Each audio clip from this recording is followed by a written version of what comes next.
Lesson number 1, entitled Daniel, Revelation for Beginners.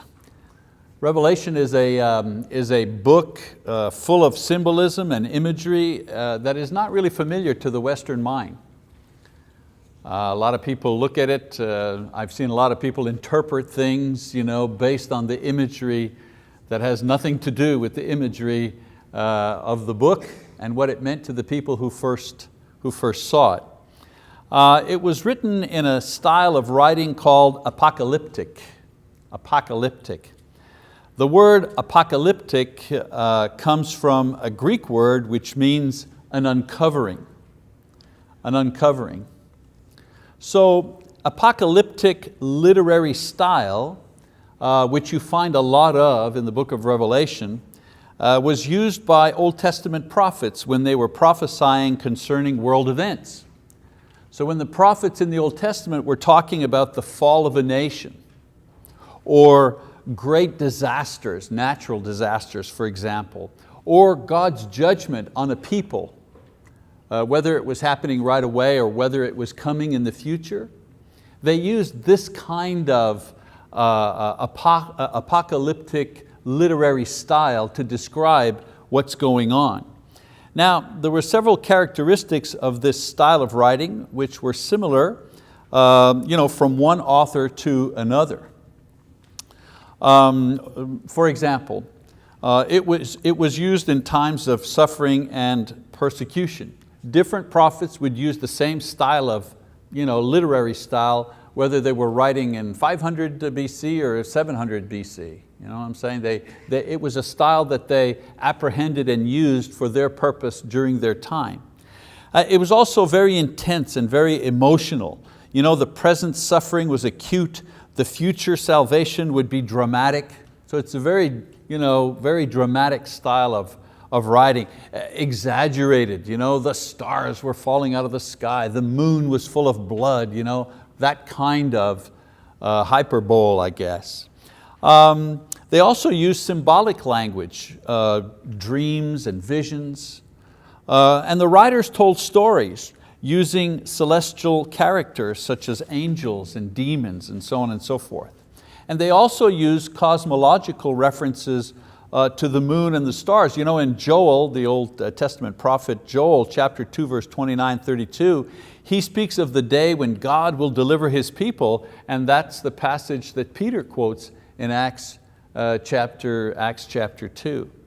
So remember I said this study here is Daniel Revelation, okay? Well, when we will study the book of Revelation, you will recognize this type of language throughout the book. In our study of the period when Revelation was written, you'll also see that it was a time of intense persecution for the church from within as well as without. So there were a lot of reasons why the author used this type of style of writing. Now most scholars agree that John, the Apostle John, used this style of writing in his book in order to keep the church's persecutors, the Romans, from understanding its message. At the time, it was a capital offense to possess the scriptures. You could be executed for possessing the scriptures, and so what happened, a lot of the unnecessary books and things like that were discarded. There were all kinds of smaller versions that were hidden at the time to keep them secret. And when a letter came out, as late as this letter did, in the 90s of the year 95 or so, and it was widely circulated, there was a great danger that if this letter fell into the hands of the Romans, that the Christians who had possession of it would be persecuted. And so John writes in this apocalyptic style.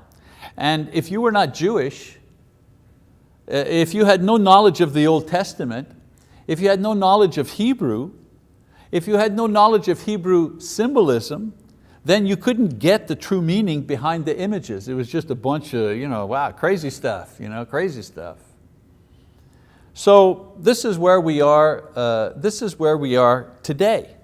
In order to understand Revelation, we first have to review some Old Testament material where a lot of these images and references are found. I mean, there are over 400 references from the Old Testament, but there are no direct quotes. Imagine, 400 references in the book of Revelation to the Old Testament, to imagery and so on and so forth, but no direct quotes from the Old Testament. So we need to examine Jewish symbolism and Jewish numerology in order to get the message behind the images. You know, imagine 2,000 years from now, archaeologists, you know, they find some records, and it says, Michigan hot dogs. And they're thinking, Michigan hot dogs, what are those? Michigan hot dogs, you know? So they look through the geographical records and they say, well, this country, the United States, that existed many, many centuries ago, no longer exists today, was broken up into states, and one of their states was called Michigan. So we're narrowing down, and hot dogs, perhaps the dogs, they were a kind of animal, were very warm. Who knows? You know the point I'm trying to get? If you don't understand the culture, then the symbolisms and the slang words make no sense to you. Okay? I'll stay with my hot dog analogy here, although I don't know if it's going over real well.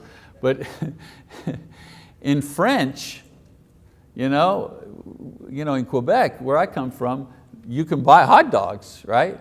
And that's exactly what they call them in French, a dog that's hot, un chien chaud, and it doesn't make a lot of sense because the term doesn't come from the French language, it's just translated into the French language. So I would imagine we have the same problem today. These are Hebrew terms. The symbolisms made sense only to the Hebrews, didn't make sense to the Gentiles.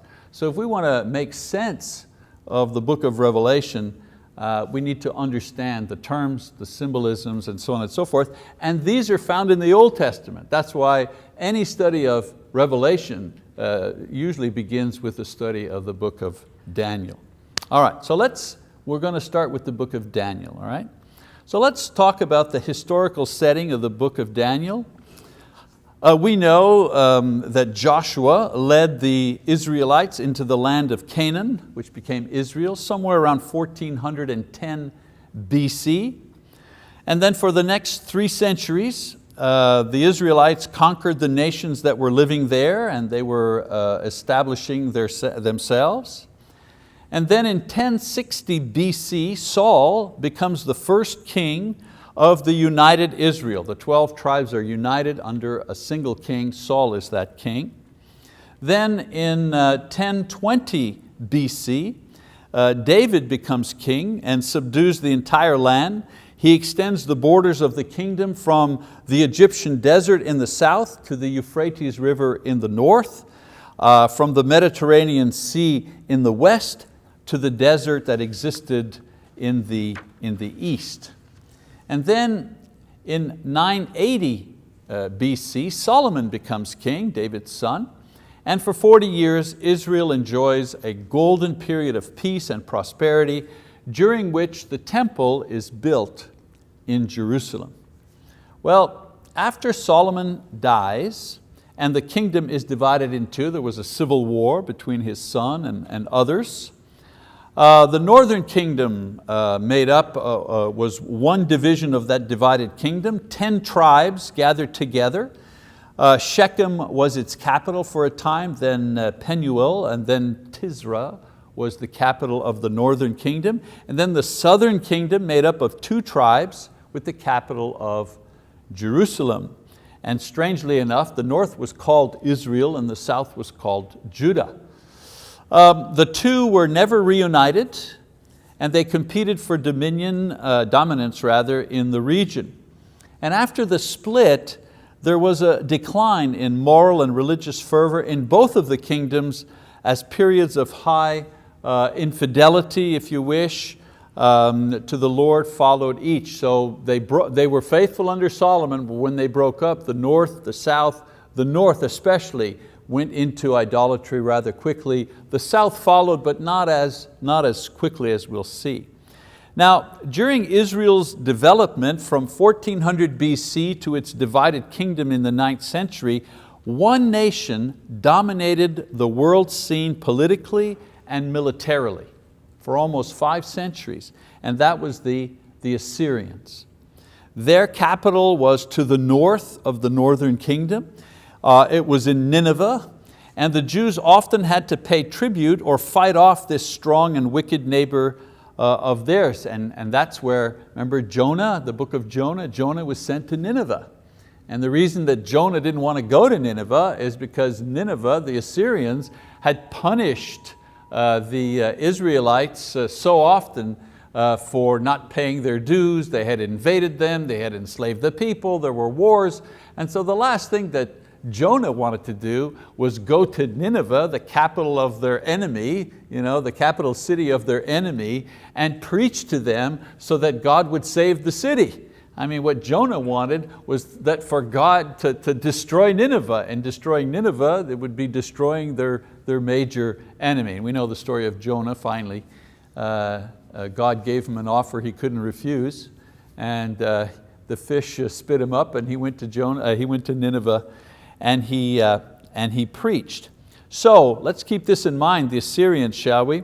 In 722 BC, the Assyrians attacked and destroyed the northern kingdom, and they scattered the people throughout other nations, and they brought many into exile into Assyria. And that's how Assyria handled their conquests.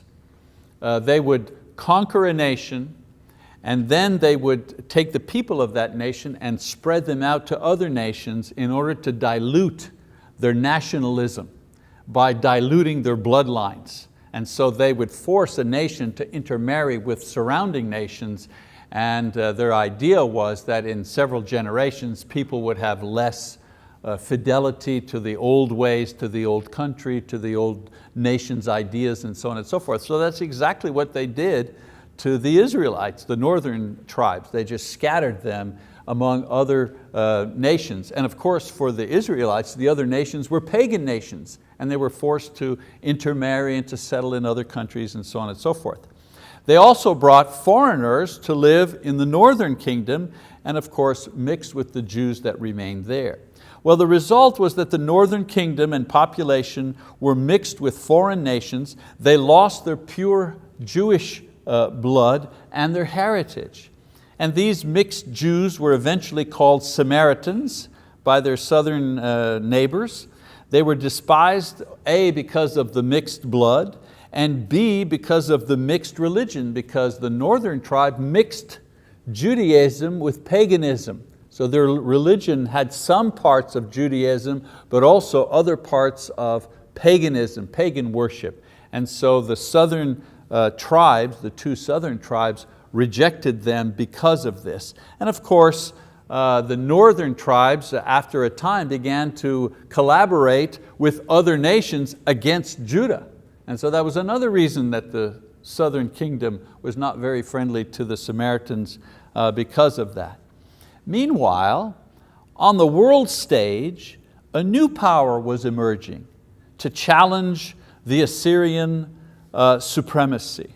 And in 612 BC, the Babylonians destroyed Nineveh, the Assyrian capital, and they established themselves as the world rulers.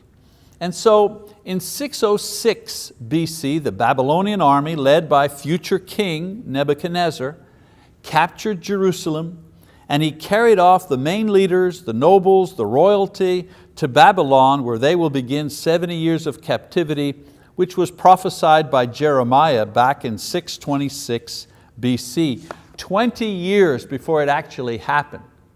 20 years by the calendar before the Babylonians actually came in to destroy and capture Jerusalem, Jeremiah prophesied that this would happen and that they would be taken into captivity for 70 years. And they were in captivity for 70 years, according to his prophecy. Now you need to understand, the Assyrian style of conquering was that they would mix the people that they conquered with other nations and dilute them and weaken them. That's how they did it. The Babylonians had another strategy. What they did is they kind of scooped off the cream of the crop of the nation that they had conquered. the best and the brightest, okay? They took those and they brought them back to Babylon, and they trained them in the language and the literature and the politics and the history and the art of Babylon.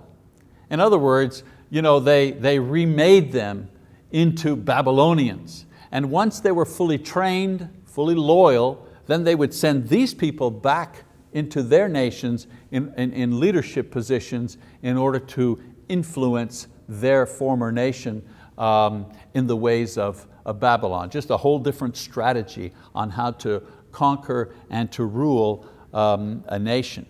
Now, among the leaders and young nobles that were carried off at this time was a young man called Daniel, who would grow in importance and prestige in the foreign king's court because of his ability to interpret dreams and prophecy. He was bright, he was among the bright, but his value to the Babylonian king was not his ability at math or politics or science. It was his ability to interpret dreams.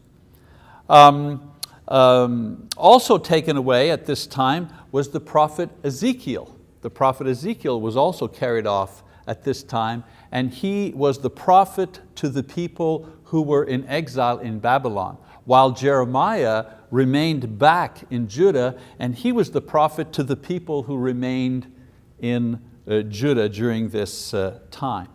So God allowed His people to be taken away into exile, but He provided for their spiritual needs. As I said, Daniel was in the palace, was influencing the king with his special gifts. Ezekiel lived among the people, and he ministered to them with his teaching and his prophecies. As a matter of fact, it was during this time, while the Israelites were in Babylonian captivity, that the synagogue, the idea of the synagogue began. There were no synagogues before the captivity. But while they were in captivity, the Jews wanted to maintain their religion. They wanted to maintain their faith in God, many of them. And Ezekiel, of course, was there to encourage them. And so they began meeting in their homes for prayer, for the reading of Scripture, for mutual edification, for praise, for encouragement. Does that sound familiar? And so that's where the rise of the synagogue movement began during the Babylonian captivity. And after the Jews came back to rebuild the temple and to rebuild the city, they also brought back with them this idea of the synagogue and established synagogues, not just in homes now, but actually separate buildings in order to worship and to pray and so on and so on. Now they still had the temple where they would go do the feasts and where they would offer sacrifice. They didn't do that in synagogues. But now this new element in their spiritual development was present. All right, so 20 years later, in 586 BC, after the king who had been left in charge of the southern kingdom by the Babylonians rebelled, his name was Zedekiah. 20 years he's under the thumb of Babylon. He figures, we're going to rebel, we're going to throw off the yoke of Babylon. And so what do the Babylonians do? They return to Jerusalem, they destroy the temple this time, and they destroy the city, and they carry off even more Jews into captivity. As I mentioned before, the Babylonian system was to carry off the leaders and retrain them in Babylonian culture. So in 539 BC, and if you notice this first lesson is just history, I'm just setting it up for you, okay, so we know where we're at, give you a little background as to how the book of Daniel was written and why. So in 539 BC, something else happens on the world scene. The Medes conquer the Babylonians, and the new world leader is a man called Cyrus, who becomes king in 536 BC. Now, in that same period, this king releases the Jews to return to their homeland and provides them with help to begin rebuilding the temple and the city. During this time, around 534 BC, Daniel dies while in captivity in Babylon, which is now controlled by the Medes. From about 500 to 332, the Medes share world power with another mighty nation called Persia. And so you have the Medo-Persian Empire that develops. And it's during the reign of the Persian kings that the city of Jerusalem is finally completed, the temple is rebuilt, Ezra the prophet reestablishes the law, Malachi the prophet begins to prophesy to the people who have resettled in Jerusalem, and Nehemiah returns to rebuild the wall. All this happens 486 all the way down to 400 BC. And so Old Testament history ends in 400 BC. In other words, 400 years before Christ, 4 centuries before Christ, with the work of Malachi. Now, in the world, there are 2 other historic events that take place that have great significance for the world and also for the coming of Jesus and the spread of the gospel. One of these is Alexander the Great. Alexander the Great conquers Persia. Notice I'm saying, the Assyrians were in charge, and then the Babylonians were in charge, then the Medes were in charge, and then it was the Medo-Persians who were in charge. And now Alexander the Great comes along and he conquers Persia in 331 BC, and Greece now becomes the new world power. We know that Alexander dies soon after in 323 BC, and he died in Babylon, by the way. It is said that he had a broken heart because there were no other nations that he could conquer. He lived to conquer other nations. And then in 146 BC, Rome destroys Carthage and puts an end to the Greek dominance of the world and will become the new world power for the next 500 years. Now, we need to understand that there is a story within a story going on here. And let's face it, if you've taken history classes and so on and so forth, you know that I have gone through 1,400 years of world history here in about 20 minutes. But I just want to show you the high points, because we're going to come back to these as we talk about Daniel and Revelation and the visions that Daniel has, and the visions also, that John will have. So I said to understand that there is a story within a story going on here. First of all, there's the story of the Jews, the Jewish people. The Bible tells us the story about their kingdoms being destroyed by foreign armies. The Bible tells us about their people being carried off, and 2 of their people, Ezekiel and Daniel, writing about their various experiences.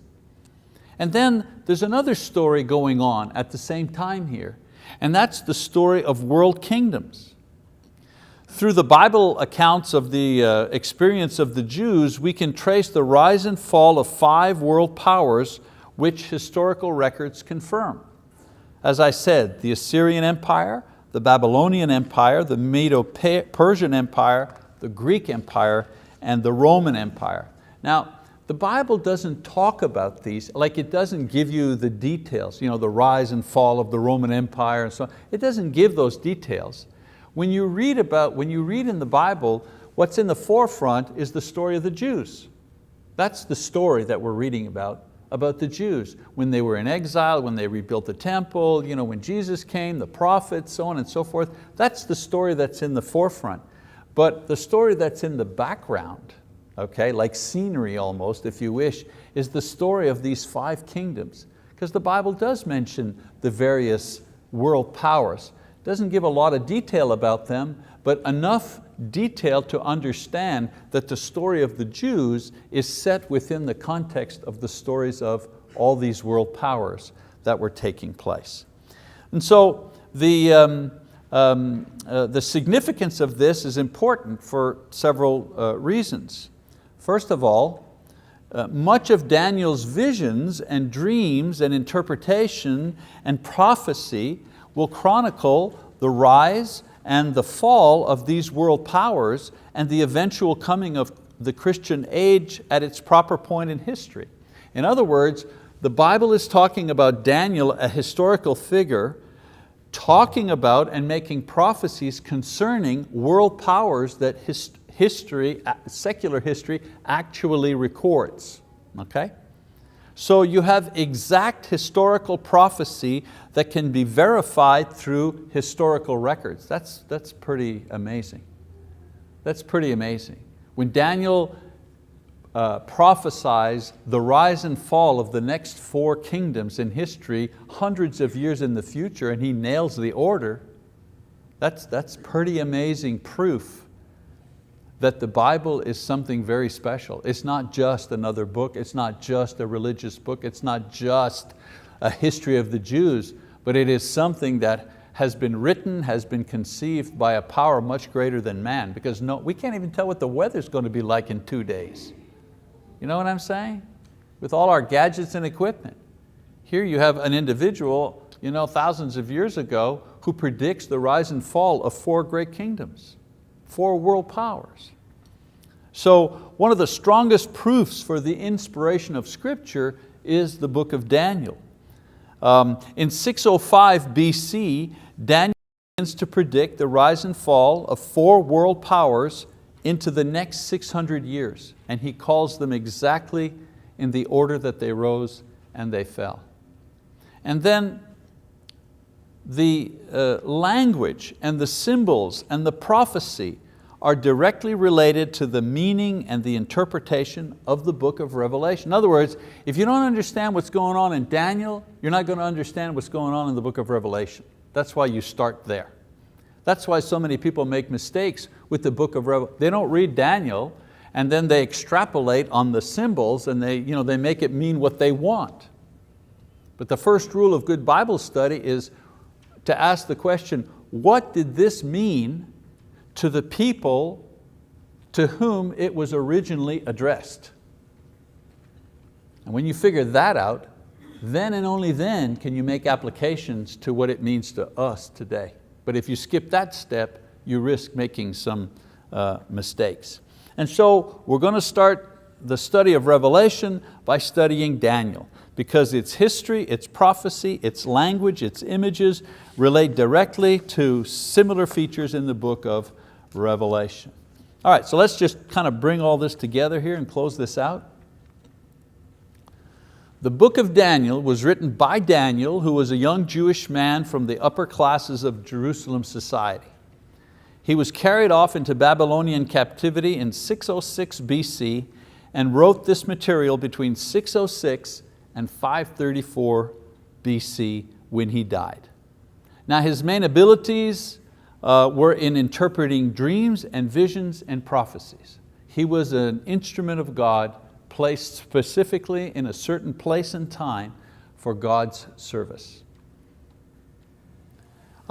His book was written in 2 languages, Aramaic and Hebrew, and the book of Daniel is divided into 3 sections. First, it's chapter 1, which is an introduction to the entire book.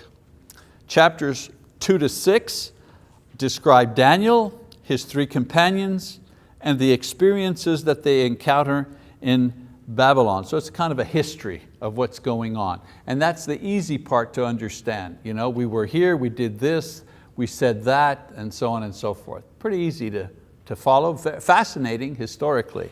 But then chapters 7 to 12 narrates visions that Daniel has concerning world powers and their relationship to the kingdom of God. And that's the important part. Because Daniel said there's going to be four world kingdoms that come up, and then that 5th kingdom that will come, that last kingdom, will be God's kingdom.